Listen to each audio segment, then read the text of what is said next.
Good morning. Good morning. Are we ready to go? Okay. We've now had 8 days of hearings into the Ornge scandal. We've heard from 41 witnesses. For the most part, the time we've had to question those witnesses has been far too limited, and despite our best efforts, we've been left with more questions than answers.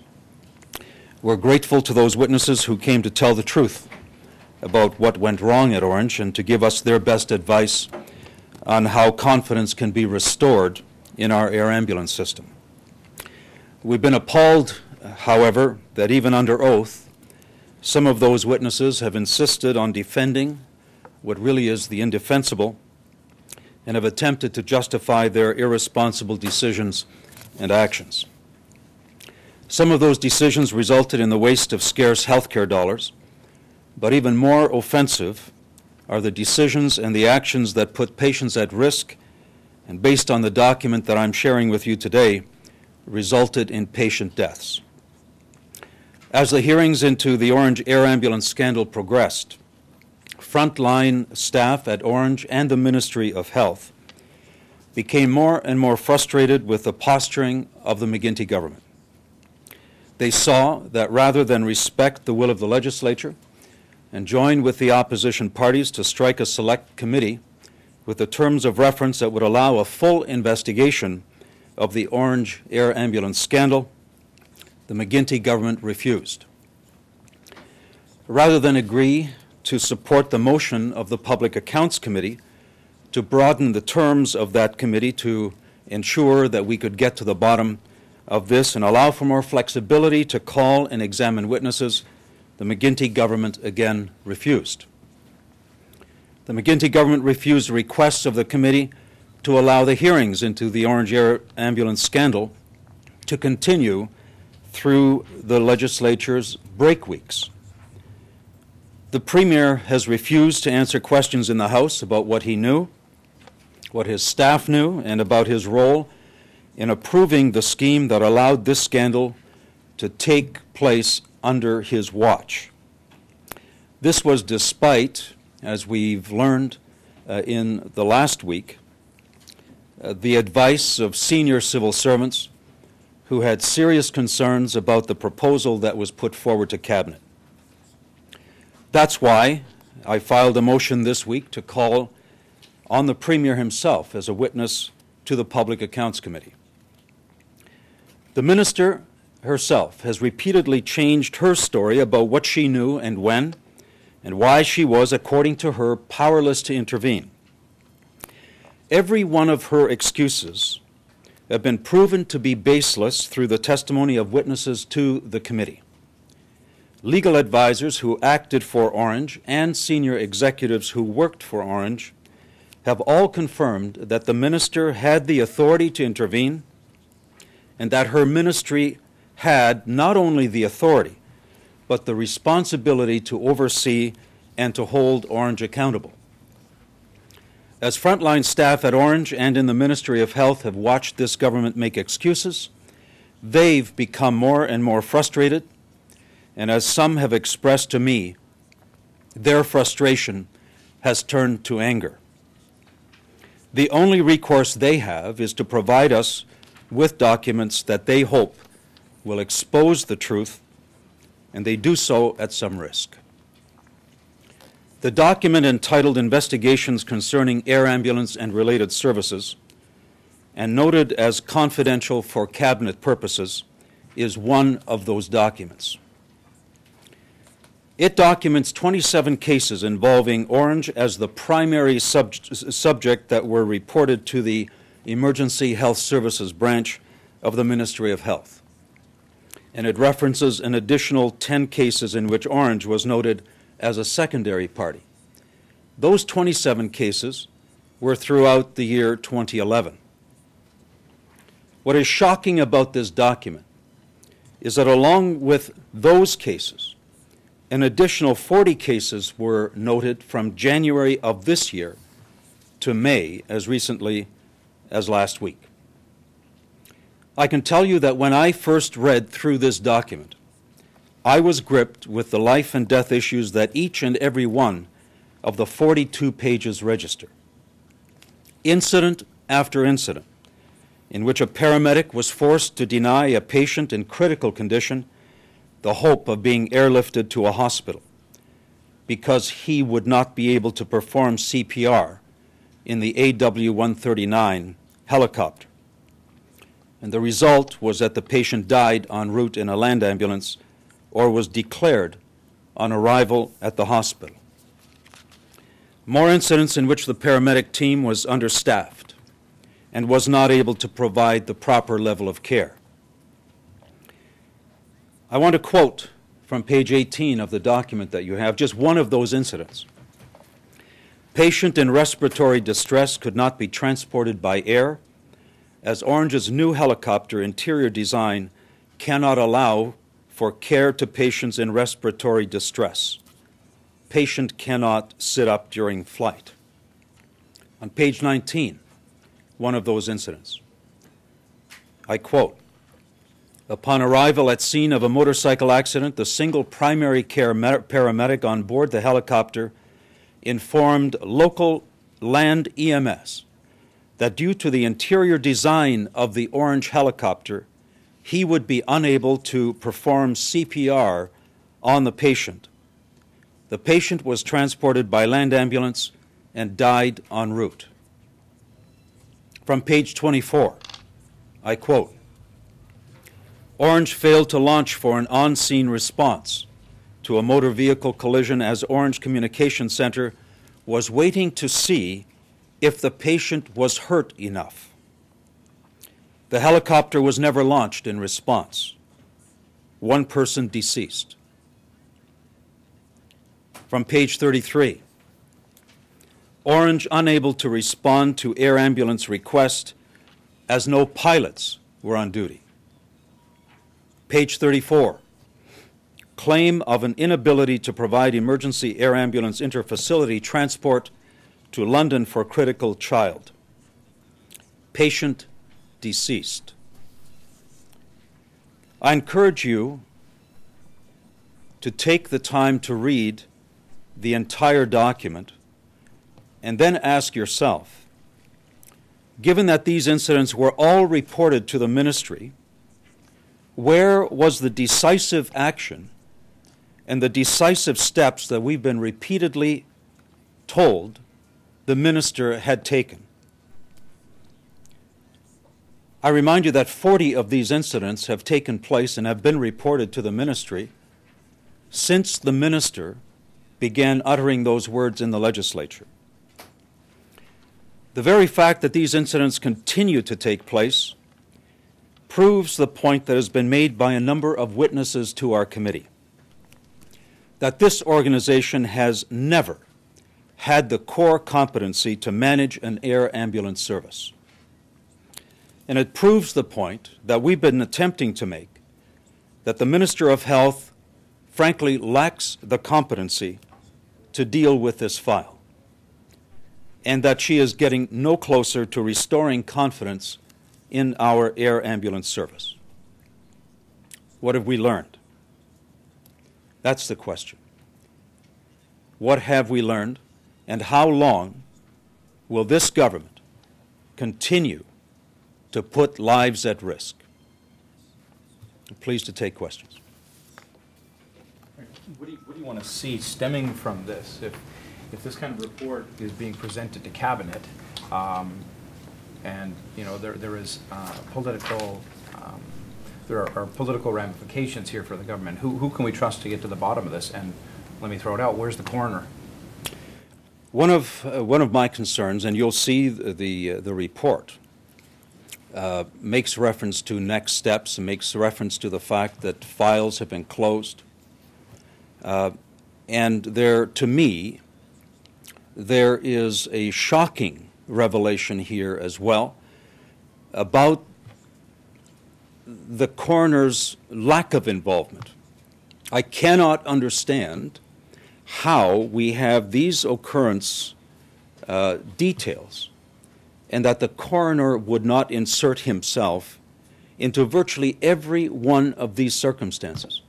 When the statement is clearly made that the reason for not being able to transport the patient because of the patient's critical circumstances, and the paramedic determines that this patient needs ongoing CPR but can't be administered in this helicopter, and then dies en route in a land ambulance, surely something should be triggering the coroner to say, I have to involve myself in this. I would think that the minister would go out of her way to invite the coroner in. I would think that, and I'm told that this document is an update that is at every cabinet meeting. And so it's not just the Minister of Health who we have to hold responsible and ask why is more not being done. It's the Premier and every other single member of Cabinet who has this information available to them. What should be done? Look, again, we are so frustrated in this legislature that the same minister continues to stand in her place and pronounce that she has taken decisive action. When people continue to die, when we continue to have response calls that can't be accommodated. We've heard from witnesses now, and I would think that the minister herself is watching these, or if not watching, at least reading the transcripts. And we hear from people who have worked at Ornge, senior executives. We hear from paramedics that the core competency is not in this organization. They don't know how to manage this business. But on these cases, are you saying that people have died because you can't perform CPR? People have died because of the launch policy? I'd like you to read the document. You'll draw your own conclusion. It's very clear. But there's not enough here for you to say that right now. Well, here's what I'm willing to say. I'm willing to say, how does someone prove to me that this person would not have lived had they had CPR from the time that the paramedic determined that that person needed CPR? Does it not make some logical sense that if someone is critically injured and life support is necessary for them in the form of CPR, and time is important in terms of getting that person from the point of the collision or where the injury took place to an emergency department. And if your ability to get that patient there by helicopter is a matter of minutes, and it takes that much longer to get that patient to that emergency room by land ambulance, I think the average person is going to say, I would rather have had my mother, my father, my child transported by an air ambulance to at least give that person the chance to live. And I think that's the issue. And that's why I think it's important that the coroner investigate these cases and do so in a very objective way. But everybody would want the heart attack victim that they're related to get air ambulance support. But we can't transport every heart attack and car crash victim by air ambulance. No, we can't. But that's why not everyone calls for an air ambulance. But the point here is that when in fact the frontline EMS call for a helicopter because they determine that it's appropriate and necessary to call the helicopter, that helicopter should be able to respond. And the problem is that, number one, we have incident after incident here that the helicopter couldn't respond because of downstaffing, because of unqualified paramedics on hand, and most important, because of the medical interior that this government paid $6 million for, and that was designed by the very people who had the responsibility to design that interior. Those paramedics couldn't even perform CPR. That's the issue here. Frank, what if the health minister was to lose her job tomorrow? I mean, what is to be done at Ornge? What are you going to do to possibly make this any better? I've sat through the committee hearings and I've heard of what's happening at Ornge as well. What are you suggesting the province does? Look, I think we have a good starting point. And the starting point is that this is a very complex service to deliver. The fundamental mistake that Dr. Mazza and his management team made at the very outset when they started to depart from what was clearly the policy of the government, even this government. The policy of this government never anticipated that Dr. Mazza and his group would get into the airline business, into the business of owning and operating and overseeing and maintaining the aircraft, be that the helicopters or the fixed wing. And so the first thing that we have to do, in my opinion, is recognize that the competency is not there in this organization to handle both, disconnected. And we had testimony from Mr. Tom Rothfels, who has a great deal of experience in this, worked for Ornge for a period of time, made recommendation, in fact, to Ornge that was dismissed. And the recommendation that he made while he was there at Ornge was for the organization not to be directly involved because of the lack of competency in operating the aircraft side of it, and to contract that out to organizations, to existing companies that have the expertise and the manpower to actually deliver that. That then leaves the healthcare side, the dispatch and overseeing the health component. I believe that that is something that the government should then take responsibility for, ensure that that is properly staffed, that we have competent people in place, and get on with overseeing that aspect of it. That's a starting point, and that's become very clear. But you see, here's the problem. This minister refuses to see that, and they insist on protecting the direction that Dr. Mazza has taken this organization. Mr. McCurley now has been appointed as the new CEO. Why is it that Mr. McCurley insists on carrying on in the same way that Dr. Mazza carried on? He can see from the results, from the time that he arrived, we now have 40 incidents that have been reported. He is losing pilots. I'd like you to look into the number of pilots who have resigned, even within the last month. He's losing paramedics. He doesn't have the ability to attract people into this organization. There's only one reason. The frontline people of Ornge have lost absolute confidence. They had some hopes that when Mr. McCurley came in, that there would be a change in direction. What they're seeing now is that they're following exactly the same course with exactly the same people who were responsible for many of the, you know, when the minister tells you that she has changed management, that's a lie.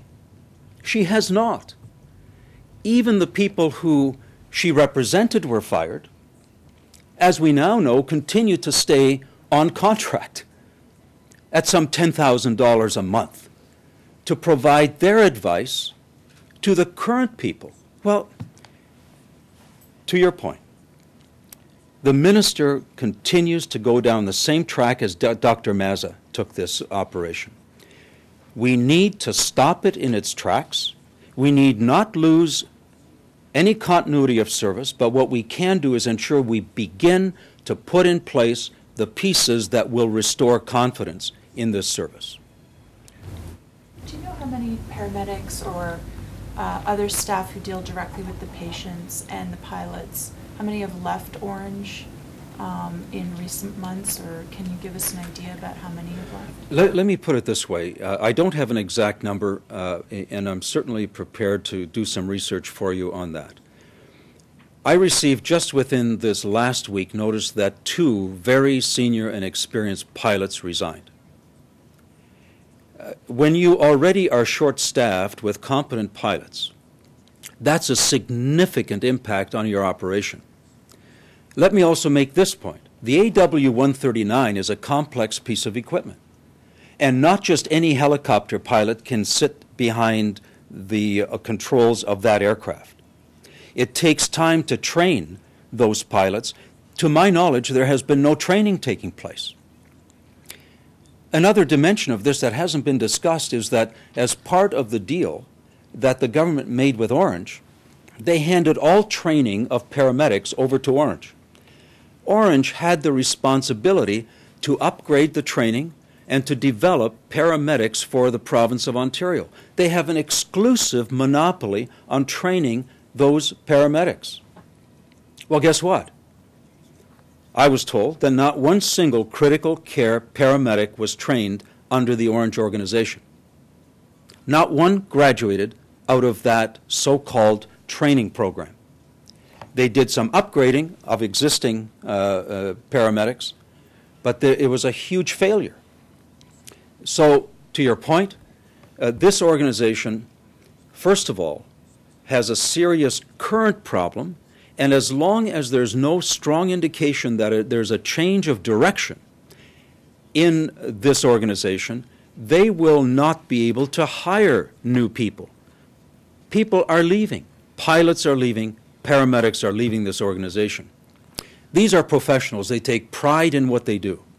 The last thing they want is to be associated with an organization that has lost its credibility and continues to show that they do not have direction. Frank, I know it's not your file, but I had to ask you about this this money that the Ontario Power Authority offered to pay U.S. hedge fund $82.3 million to settle down the lawsuit at the Mississauga fire plant. The hedge fund refused. Are we getting closer to knowing more about the consequences of canceling this project in Mississauga? Yes, we are. And what you're seeing in that report is precisely what we predicted. There wasn't anyone, I can tell you, there isn't a business person in the province of Ontario who didn't know at the very outset, once the government decided to cancel that contract, that there would be a multi-million-dollar lawsuit. We know that they perhaps tried behind the scenes to work out a deal where they'd give them a new plant somewhere else. But if you recall, even after they declared that the contract would be terminated, work continued on that plant. Someone was continuing to put capital investments into the ground. Now look, it doesn't take a great deal of knowledge about business.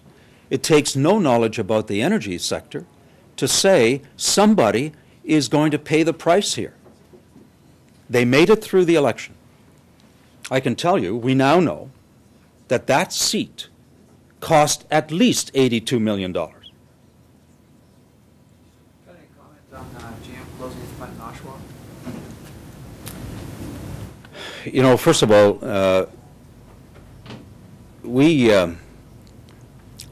we can't imagine. We can't imagine what is going through the minds of the employees who are going to be affected and who are going to lose their jobs there. And for the entire community. But again, the question that we have to ask, and we've been talking about this for the last number of years, it's all about the fundamentals of our economy. What is it that drives business away from Ontario into other jurisdictions? What is it that causes major multinational corporations to say, we would rather shift our focus into other plants in other jurisdictions and shut down a plant here in the province of Ontario? I suggest to you it's only one thing. They believe that the fundamentals of this economy are highly questionable. They want to put their investment into places where they know they're going to get a return on investment and where they have a business-friendly government that's not going to continue to drive their input costs through the roof. Was the auto bailout of 3 years ago a mistake? Can I give you my personal opinion? Please. I'll give you my personal opinion. Absolutely. I believe that we had an opportunity in this province. It was a moment in time when we had an opportunity to make a major decision And that decision would be that companies have to prove themselves. And it's not up to government to keep companies alive that they themselves have forgotten what the fundamental principles of a profitable company are. I believe that was a moment in time when we had the opportunity to go back to labor, to the unions, to the company, to say, folks, you work it out. We have done everything we can, but they missed it. They missed the opportunity. And so those 2,000 workers who are losing their jobs now would have lost their jobs presumably 3 years ago. See, I disagree with that. I fundamentally disagree. I think those 2,000 jobs could have been saved because the government chose not to bail the companies out. You see, how would they have been saved? How would they have wound up? well, I think the message would have been very clear from the government to the company. You have to work this out. And whether that is an organized reworking of your fundamentals within your own company or whatever other structure you decide to undertake, and it's been done before in many cases. If you have to file bankruptcy, file bankruptcy. You see, filing bankruptcy doesn't mean that you're no longer in business. It simply means that everyone understands and everyone recognizes that the fundamentals here are wrong. And let's work this out over time. What is it that it takes? That's when you create some serious pressure with your unions to sit down and say, hey, fellas, do we want to lose these 2,000 jobs? Or do we seriously want to restructure and ensure that the jobs are here for the future, and let's get to a level playing field? But you see, as long as government continues to feed and bail out, all you're doing, and look, we said it at the time, all you're doing here is buying the company some more time not to have to face the truth. And I thought it was a great disservice to the employees. And that's a personal position. That's not the party's position. That's my personal opinion. Do you know what the party's position is? I ask you to speak with Mr. Hudak about that. I'm sorry to play ping pong with you, but coming back to Orange, obviously I don't know how you obtained this document, which is very recent, May 23rd. Does it show a certain discontent among the Liberal Party? I mean, obviously somebody from, well-positioned give you this document. So what does it tell us about the Liberals? Here's what it tells you. It tells you that people within the government structure have lost confidence in their own government, are frustrated that the minister continues to make excuses rather than get on with solving the problem. And it shows an anger on the part of the people who are watching this day after day. Because when you're a member of a government, you yourself are implicated in the mismanagement. We have some very, very competent civil servants in this government. Those civil servants highly resent being labeled as incompetent. And it's this government's inaction and this government's mismanagement that is implicating them. And so I think this is an act of desperation on the part of people who want to see the right thing done, but they see a minister, a premier, an entire cabinet with their heads in the sand, refusing to see the truth. How worried should Ontarians be about what kind of help they might or not receive if an air ambulance is called? How concerned should they be based on what you're seeing in these documents? I can tell you that this document, anyone who reads this document